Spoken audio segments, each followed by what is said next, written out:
What? What's the matter, buddy? Tell me about it. What did he do? Did he hit you? Did he scratch you? He did? Let's go find him. You come with me?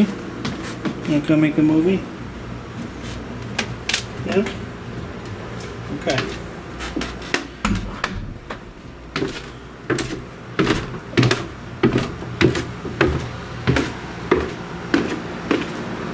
Come on, buddy. Here, boy. Alright. So. Oh, there he is. So today we're going to decommission the old Dell. The Dell is a machine that I scavenged a while ago. And this was the live feed camera, the live video machine that all I use this thing for is making live videos. That's what I'm trying to spit out there. So this thing is, it's a colossal pile of crap. But hey, it works. I mean, it really it does the job. But you know, it's time to move along to something a little better. What do I got? Well, this is a Toshiba. I almost said Toshiba. This is a Lenovo ThinkCentre.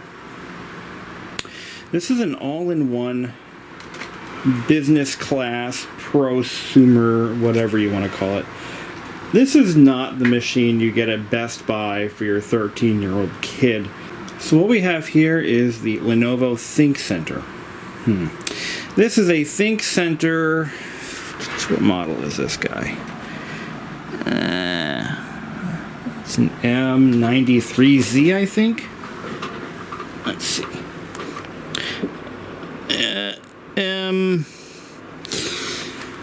Let me try that again here. This is an M. Is it an 800Z or a 900Z? Let's see if I can get the light on there. This is an M800Z ThinkCentre. Now, this is not the machine that you pick up at the Best Buy for your teenage son to play Minesweeper or whatever the damn kids are doing these days. No, do kids even use computers anymore? I don't think so. Anyway, this is the machine that when you walk into the bank, this is the machine that tells the nice young lady across the desk that you're flat broke and they're going to take your house away. That is what this machine is. This is a commercial grade desktop PC. These are fantastically built. What I like about these commercial machines is they often do include some older technology, like this one actually has a DVD drive. This machine is only 3 years old. It's 3 years old, and so it's not like it's 10, 15 years. It's not like that thing. That thing's over 10 years old now. But this thing here, no, not really. It's fairly modern.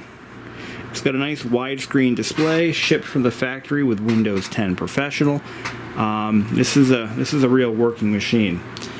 Now, what we're going to do now, it currently has no hard drive in it. It's part of the decommissioning process. I yanked all the hard drives out of these,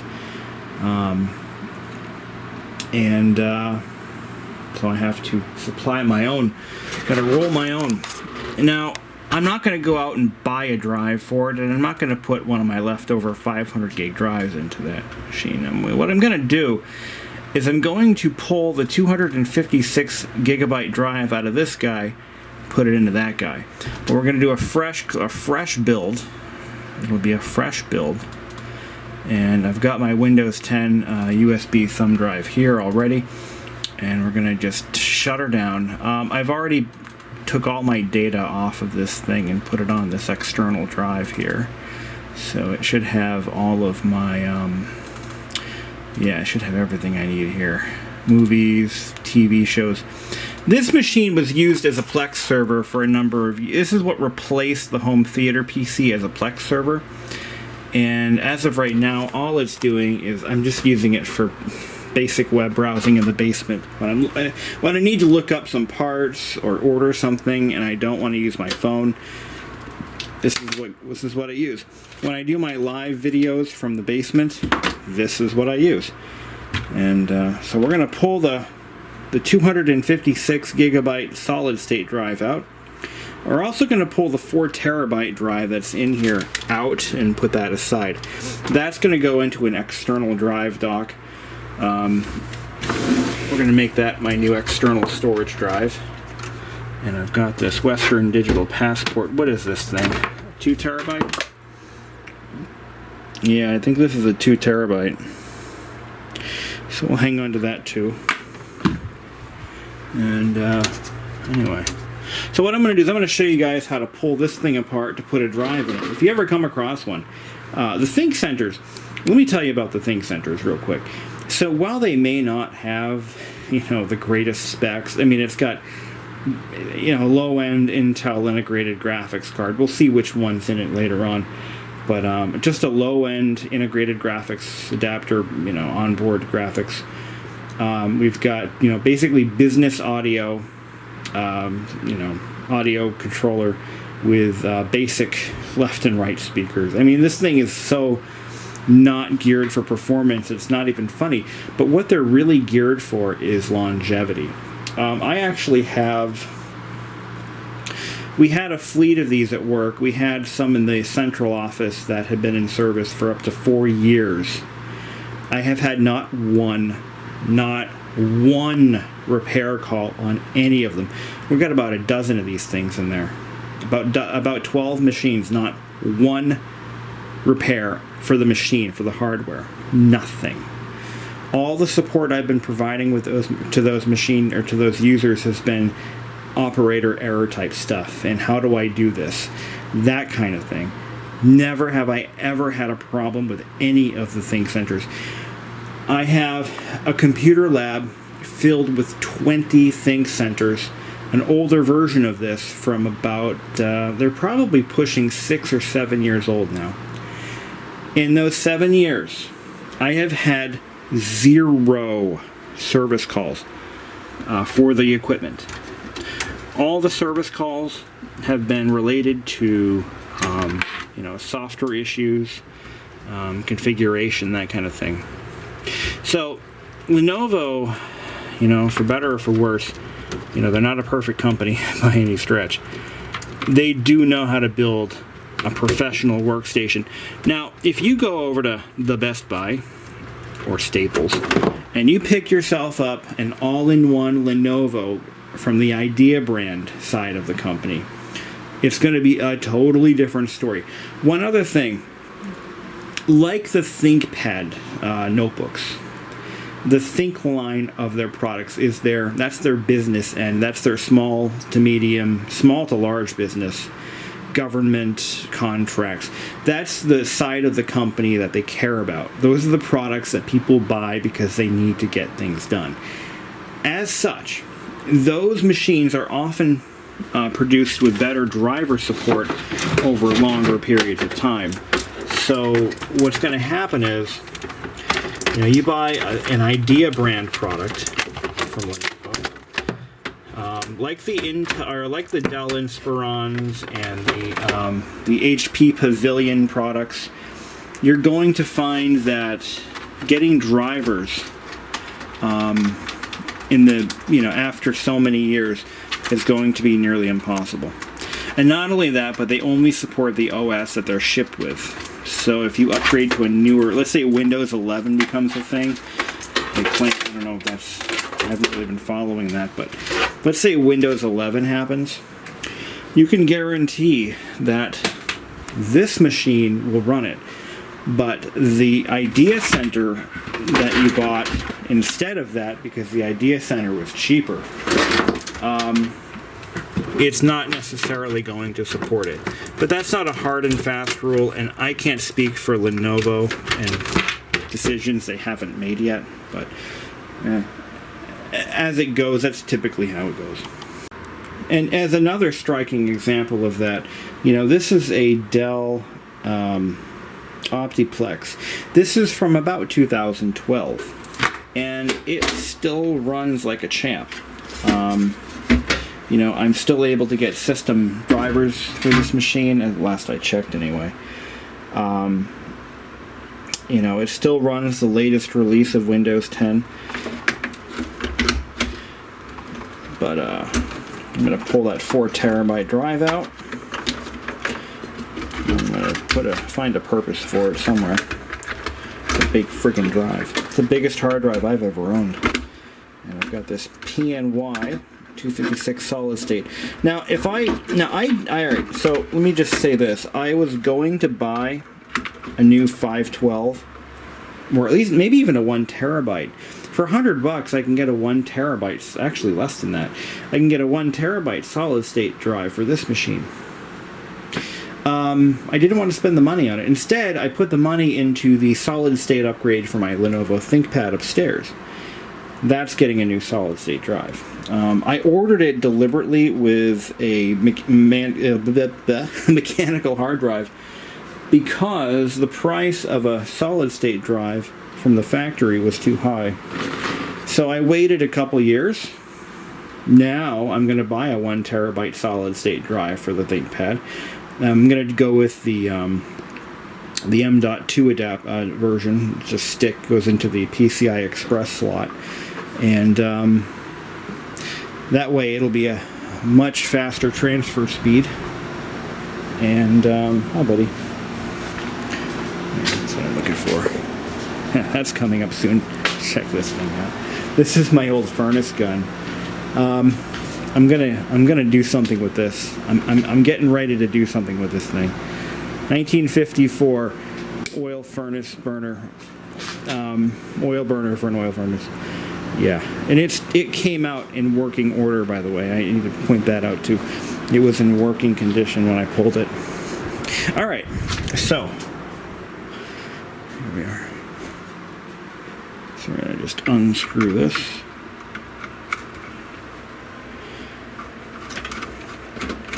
This machine has served me well.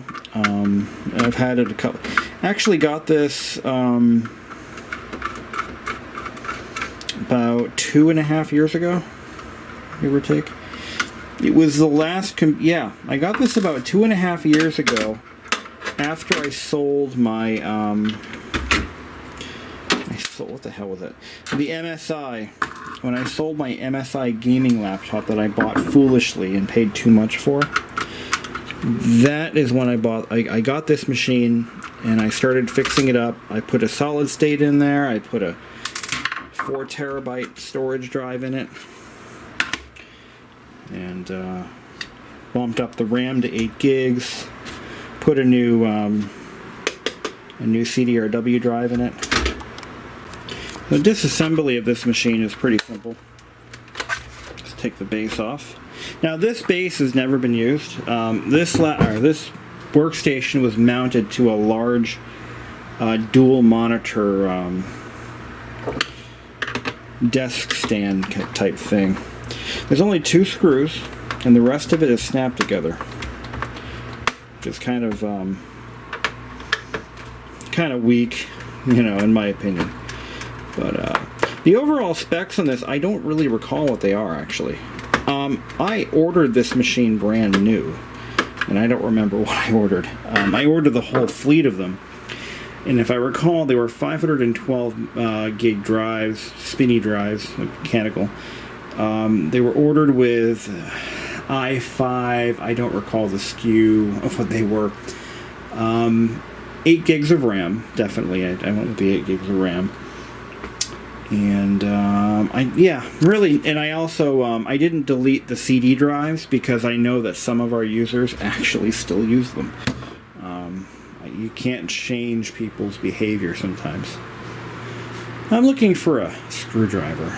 Do you have a screwdriver, or are you sniffing my iMac? You're sniffing my iMac. Okay. All right, let's see what we got over here. I think I see one.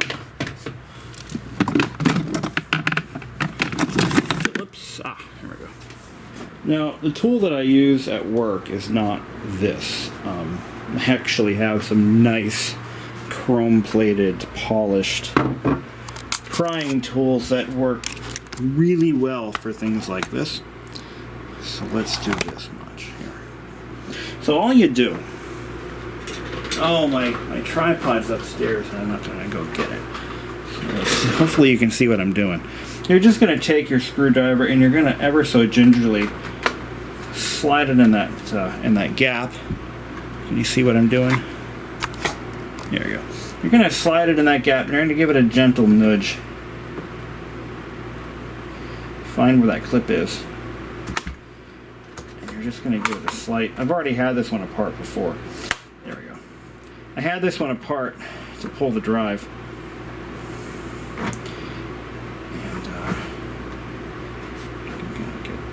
There we go.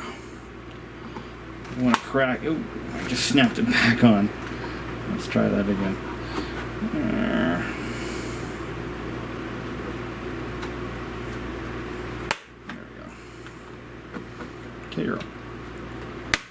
What you're doing is you're lightly twisting the screwdriver, which very gently pulls the lid away, which undoes or unhooks the snap. Very careful. You don't want to wreck it. Oh, there we go. So again, this one's been apart before, so I'm not putting up much of a fight. A black stick would be nice. I think I have one elsewhere. I'm finding that these black sticks aren't as useful as they once were. Modern devices are just built a little bit tighter than they used to be. So the plastic is so brittle these days.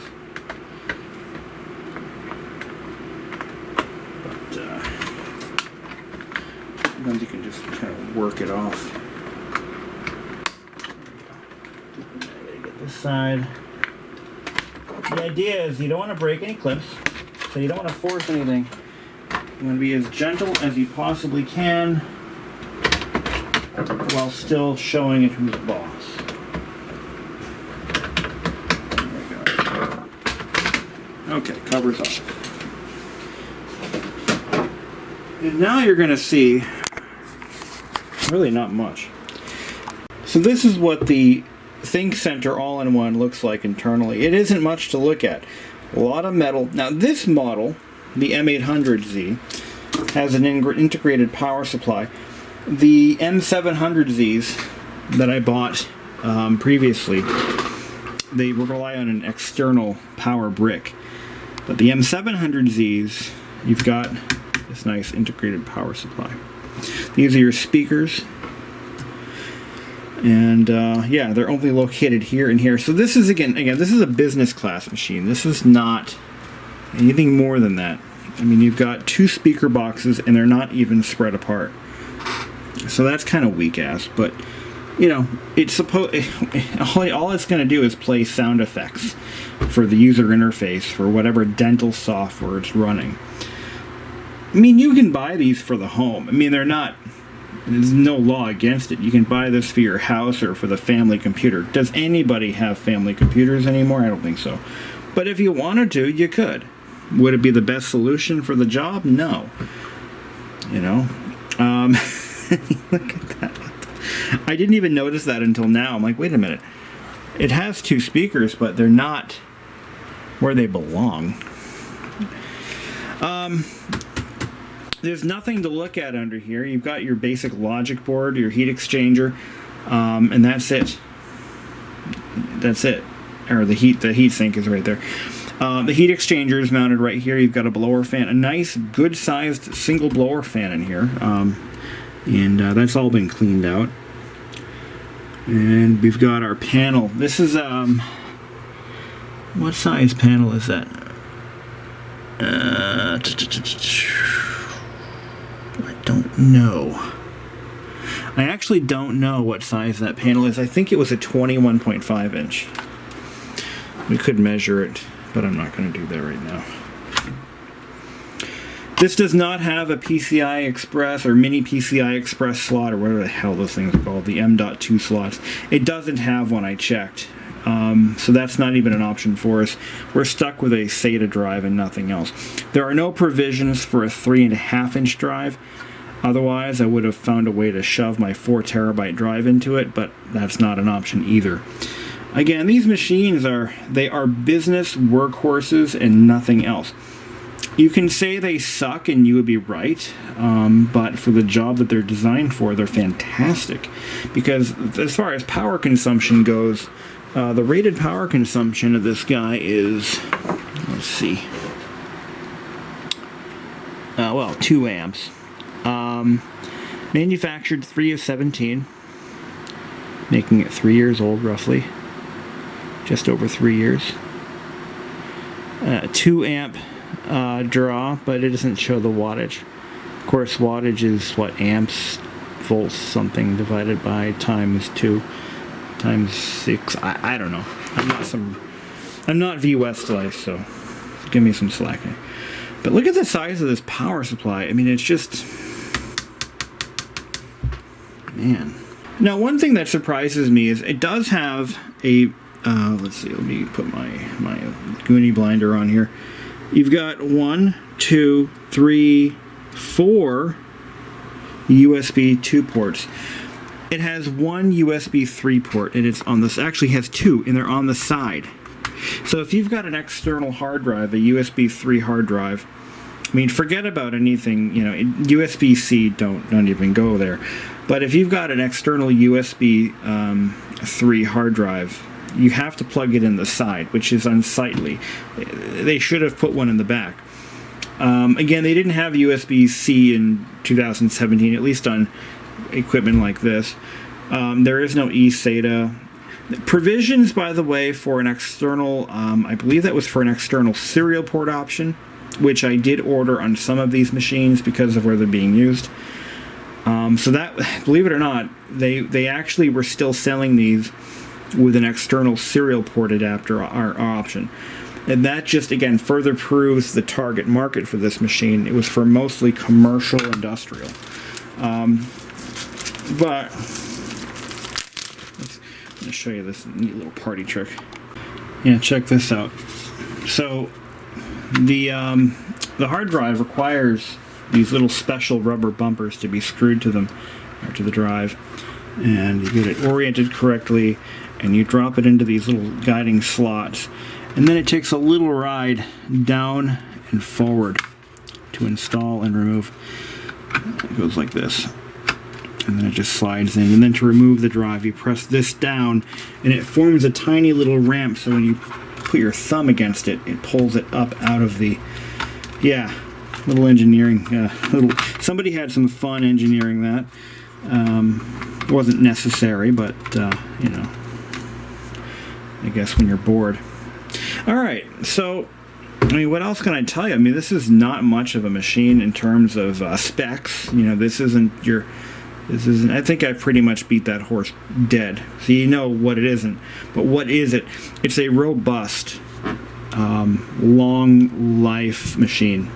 It's like the Grumman LLV, or the U.S. Postal Delivery Van of computers. I mean, it's not much spec-wise, but you put rubber to the road, and it'll do it for a long time. So, what do you say we slap this bitch together and get Windows 10 reloaded? I know most of you want me to start using Linux, but I'm not really interested. Although I've thought about it. I've thought about building a Linux workstation. I could do a lot of, I mean, yeah, I could do a lot with Linux, probably a lot more. Maybe we should do that. That's something to think about. I mean, I've got the machine for it. Lord knows. Yeah, so, oh, that's another thing. So, no VGA. You've got DisplayPort only. One DisplayPort. So, you can run this with an external monitor without a problem. But we got to find out I want to find out more about the internal specs, because I don't recall what they are, and I don't have them written down anywhere. So, we want to find out what it's got for a processor, which SKU number that i5 is. And, but it's got Dolby Digital Audio. Look at that. Dolby Audio. For what? I don't know. And when you draw these screws down, they kind of, The screws are, by the way, the screws are captive. So when you unscrew them or unthread them, they pull the shell apart to give you that initial gap to start prying. And then you screw them back down, and they draw back together again.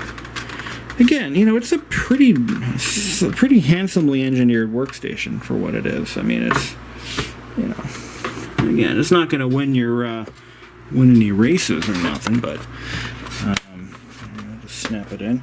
Then you've got your standard VESA mount stand. This stand, by the way, is an option. This is a factory option. These came with either you got this nice articulating stand, or you got the base model stand, which is just like a little wire frame. And we sprung for this. You might be thinking a workstation like this maybe cost about what, $500, and that's where you're wrong. No, for all this technology, I believe these retailed new for north of $850. I think that was the budget amount that was set aside for these when they were purchased, and that's about what I spent. Why so expensive? Again, robust design, long life. We had planned initially for these to be in service for between, I think we had originally discussed something like 5 to 7 years, and plans changed. The needs had changed almost overnight due to COVID, and we were forced to replace all of these workstations rather rapidly. But a 3-year lifespan is pretty typical in the commercial space. It's about what you would expect. About 3 years longevity, and then after that, you know, it's time to consider upgrades. Okay, and now we need to boot off the USB drive. We're going to format the drive. Internal drive, it sees it. Boom. So another thing you get with a business class machine like this one, besides longevity, is, and that's pretty obvious for those of you who haven't picked up on this, but you get a matte display. It seems like, for whatever reason, the industry has decided that all consumers want are the shiniest things possible. So you'll find that consumer class workstations are going to have the high gloss displays, which are glare magnets. They're going to have painted bezels rather than molded in color bezels. And stuff like that just drives me up a freaking wall. Because not only does it look bad, glare is definitely an ergonomics nightmare, but you've also got painted surfaces that wear out, and they tend to show the, you know, whatever color the plastic was molded in. They wear out, and, you know, keyboards that are painted, you know, they tend to look like hell after just a few months. You know, it just, anyway. So we're going to do this. We're going to just trash everything on the drive. There's nothing, I already backed everything up, so I don't need anything that's on there. I'm just going to delete everything. And then just hit next. It'll create a new partition. I don't really use the drive space that I thought I would. That's not been much of an issue for me. So a 256 gig drive, I'm not too concerned. That's not going to be an issue. Another thing I want to point out while we're here is that Lenovo's OEM keyboards are some of the best keyboards you can buy. Now, these are basically the same keyboards that IBM was selling with their workstations when they owned the brand, and they're just as good. They have a nice feel to them. The keys have a nice detent. What's the term I'm looking for? They just have nice feel. I'm not a keyboard snob, and this keyboard is one of the nicest ones I've ever used. This particular style. Lenovo still includes these with their business class workstations. Their consumer workstations, they probably don't have anything nearly this nice. But they're a fantastic keyboard for typing. If you're looking for a keyboard for your laptop or something, and you don't want to run over to, Best Buy and buy something like I don't really have an example here, but you don't want to buy something that's going to definitely let you down. Go over on eBay and try to find one of these newer used, and I think you'll like it. The model in this keyboard, this is no Model M or anything like that, but it is a pretty good keyboard for touch typing. It's one of my favorites.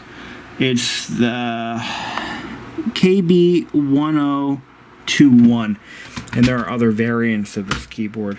But give them a shot, because you just might like it. And they're fairly inexpensive, used, especially used. So we're going to let Windows install, and then we're going to get a better look as to the specs on this machine. I'm not going to bother doing any benchmark stuff on it, because that's just not my thing. You want to do benchmark stuff, you know, there are other YouTubers who do that sort of thing. Linus Tech Tips is one of them, yeah, that's his name. But I'm getting a bigger monitor, I'm getting a better camera for live feeds, which is nice. And it takes up way less space. This desk looks a lot nicer, it's not as cluttered as it was. And I like that. I really do. I mean, it's cluttered, and I'm going to have to do some cleaning, but it's better than it was. Okay, let's see if she boots off her own drive here. One of the peculiar things about this machine is the lack of a volume control. There's no volume control on the keyboard, so no hotkeys of any kind. There's no volume control on the bezel, but what you do have is a brightness control and a microphone mute button, and that's it. That's definitely software controlled, because it should be muting right now, so it's not like a hardware control. And the brightness control, yeah, doesn't seem to be doing much of anything. It has to be booted for that to work. So anyway, yeah, there's no volume control and no. But you do still have a hard drive indicator light, which is really nice. I mean, if you upgraded to like the multimedia keyboard, you would have basic things like volume and you know, mute and such. But yeah, that's a startling observation I've noticed about this machine. What's nice about these, again, being a commercial workstation, is they have to they're making them to comply with certain regulations that many businesses will have. And one of those is it has a camera shutter built right in. It's a mechanical shutter that physically covers the camera lens. It's a nice selling feature to some people, especially privacy advocates. But the lack of my camera's really acting up lately. It's going way out of focus, like randomly. Maybe not. But she's booting up, getting all set up and prepared and ready to go. So hopefully everything goes smoothly. That first boot is a bitch, isn't it? Although I think it should have started. Oh, you know what? I think it does driver searches initially. It sets up drivers, and then it boots up. But pretty soon we're going to get to the little dirty secret that Microsoft has unloaded on their users, especially for new installers. One of the things Microsoft had done is they're really pushing their online accounts, which I'm just not buying into. And so when you add your first user account, let's see if it picks up my... See, the wireless antenna in the...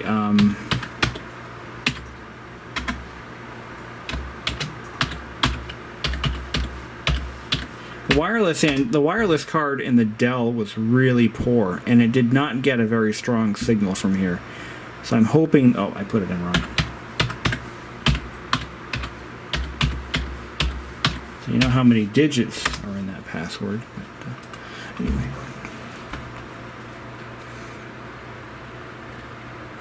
Alright. So we're good. Now I'm going to put my... So what they're doing is they're really pushing those online accounts. So they don't really give you... They nudge you into creating one or using one to sign in. But there is a way around that for Windows 10 Pro. I don't know how that works in Home Edition. Actually, no. In the Home Edition version, you have to physically disconnect the network, either wirelessly or wired.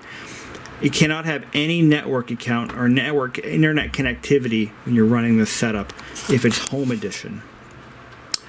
So in Windows 10 Pro, you want to set it up for an organization.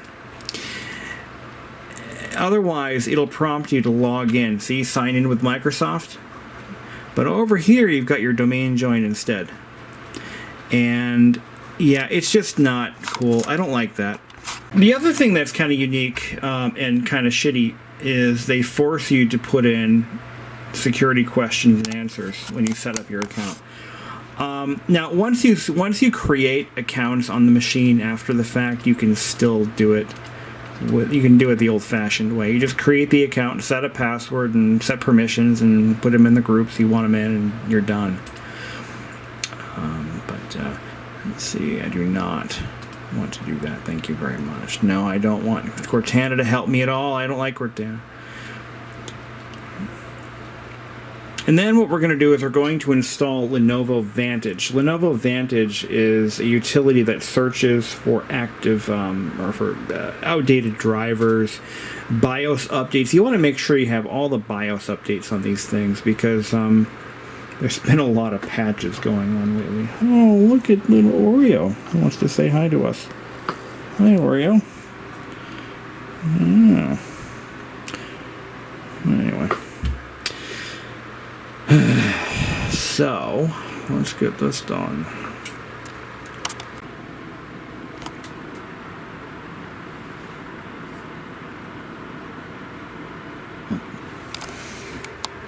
Okay, we're all freshly booted, and I'm gonna... Still doing drivers, I guess. Okay, then. Yes. Let's take a look at what we got going on here. Properties. Alright, it's an i5-6400. I'll have to look that SKU up and see what it is. 8 gigs of RAM. And what do we have for a graphics adapter? It's DX... Yeah. So we've got the HD 530, which is just a, corporate workstation graphics adapter. No dedicated RAM of any kind. Shared RAM, of course, that's everything these days. With unless you have a discrete graphics adapter, you're going to have that. It's got just a basic HD audio, nothing fancy. Graphics and sound. I am going to now.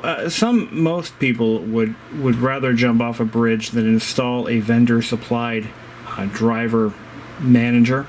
But I'm like, whatever. I actually have it on the workstations that we have at work because it. I don't want to talk. So you guys can call me anything you want, all the names under the sun, but I do happen to use Lenovo Vantage because it's a great way to automatically update major system drivers and such. And it works almost 100% of the time. But one thing I don't like is that everything is now being pumped through the Microsoft Store. So apps from manufacturers and vendors and it's all being piped through the Microsoft Store. They're starting to take the Apple approach.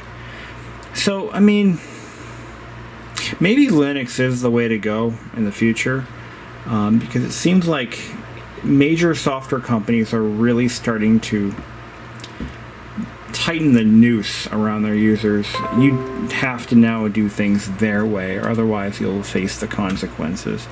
Lenovo Vantage, it's evolved from I think it was called ThinkVantage originally.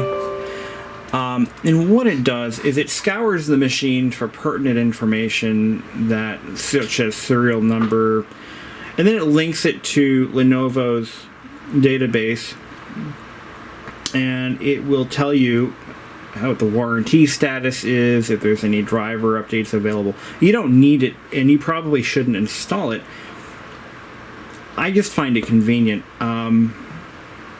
for no other reason than it just automatically checks for driver updates. The one example of how this is a good thing is when they had the driver fiasco. Actually, no, that's actually a negative. When the driver fiasco for the USB-C ports on the ThinkPad T series and other models, when that all took place, if you did not install the updated driver, you were fine. But if you did install the driver, or if ThinkVantage did it for you, then you would have potentially installed a driver that could cause a catastrophic hardware failure. So, now that didn't happen to me. I checked. I actually verified everything. I didn't get the bad driver, but on my ThinkPad. But that can happen, and, you know, but then again, it also updated the driver when the correct version was available, so it's a double-edged sword. But don't opt into anything, for God's sakes. Let's see, view warranty options. Start date. See, it tells you when it was purchased and when the see, the warranty was up this month. Back in April. So, M800Z 10EU is the submodel, and it actually will sell me a warranty. 0 months remaining current. Actually, I don't think it can. Choose warranty upgrade. On-site support.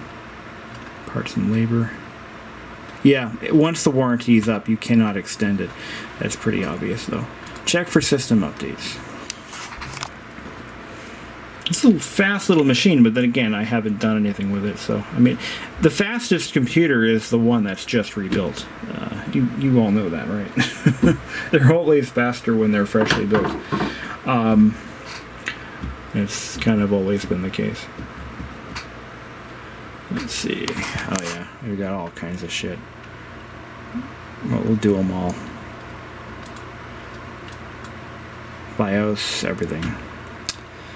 Anyway, so that's it. The M800Z, ThinkCentre 800Z, and the device, my device. Yeah, this tells you what's in it, what it was shipped with, everything. Dates checked, out of warranty, processor. It's really BIOS version, product number. Learn more. I'm going to Google that SKU. i5 6400. What is that? So what do we got? It is a quad core. I had one of my users, one of my viewers. You're not users, you're viewers. I had one of my viewers argue, actually more than one, argue with me over the existence of an i7 dual-core chip. And I was beside myself, because Apple used them in the in one of the versions of the MacBook Pro. It was a 13-inch MacBook Pro. Yeah, Apple would use, it was an upgrade, it was an optional upgrade for a dual-core i7 chip. And one of my viewers argued to the death. I'm like, no, they exist. Here's the proof. Here's the SKU. I even gave him a SKU number. Look it up. It exists. No, they never made a dual core. They're all quad core. You don't know what you're doing. People. When presented with facts, you should probably trust the facts, guys. It just kind of makes sense, right? I think so. Lenovo Migration Assistant. Probably so they can sell you a new machine. Yeah, so we're downloading upgrades, and we're gonna just let that fly. But anyway, that's the end of the video. Just thought I'd show what I'm doing here. Kind of share with you the ins and outs of the ThinkCentre series. It's a great machine, and you can customize them when you buy them new. You can customize the shit out of them. Now, one final thought. Like Jerry Springer, one final thought. If you've got... That's not what I meant to say. When when I was tasked with upgrading, so we have a lab, as I stated earlier, I've got a lab full of 21 or 20 ThinkCentre M73Zs. That's an older version of this, and they're doing computer design. I had to acquire something with a better graphics card. And I was looking at, so Lenovo is really stingy with the graphics cards in this model. They don't put anything better than basically what we have here. It doesn't get any better than that. You know, they're not doing, you know, a nice NVIDIA whatever graphics. No, you get Intel graphics and that's about it. For the lab that I built, we wanted better graphics. We wanted at least, I think we did 4 gigabytes of discrete graphics memory, and something that's better suited to handling AutoCAD and design software. So rather than go with the ThinkCentres this time around, I went with the Tinian ones. And I didn't do the Tinian one, I did the Tiny. The Tinian one is a Lenovo Tiny, which is a little, it's about, the workstation is like, it's about this big. So they're about the size of this audiobook. That's your workstation. It sits like this on a stand. If you get the Tinian one, it can slide into a dock behind the monitor. It's just a special monitor with a dock mounted to it. What I ended up doing was I went with the tiny workstations with a separate monitor, I think it did a 22-inch monitor for space constraints. I couldn't have gone any bigger than that. And those are little rocket ships. I mean, they really are. The way I spec'd them out, we did, solid state disks, obviously, and I bumped the RAM to 16 gigs. Man, those things fly. And if you really want to have a bad day, pull the power cord right now. You want to have a bad day? I actually had that happen to me. I was doing a laptop BIOS update, and I didn't realize the battery was completely gonzo, and it wouldn't hold the charge to save its life. So that didn't happen. What happened was I bumped into the power cord, bricked the frickin' machine. The machine was so old, I wasn't gonna put any effort into saving it. I mean, I was just gonna use it as a knock-around laptop. It was an old Lenovo Edge series, E series, and BIOS update failed. I couldn't get a display after that, and I couldn't find any good solid methods of restoring the BIOS easily to a known good copy, and I'm like, fuck it, I just dumped it. That was an unfortunate thing. Better to happen on an 8-year-old laptop than an 8-month-old laptop. Just saying. So that'll do it. Where'd my kitty go? Oh, he's waiting for me. He wants me to bring him up to bed. He likes to do that now. Getting so peaceful. Meow. Meow. He hears me.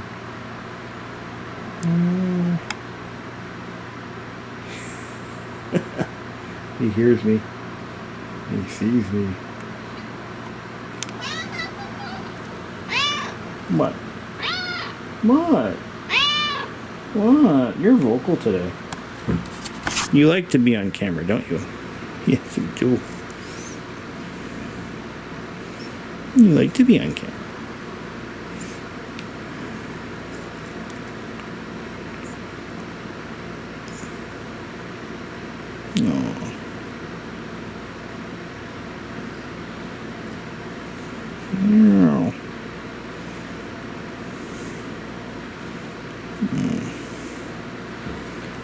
Can I finish this first? Okay. Here's another shining example of Microsoft's, they're trying to force you into their products by telling you that if you don't use their products, you're at risk. So, I love that. You know, this shit just drives me nuts. If you don't use our product, you're at risk. Fuckers.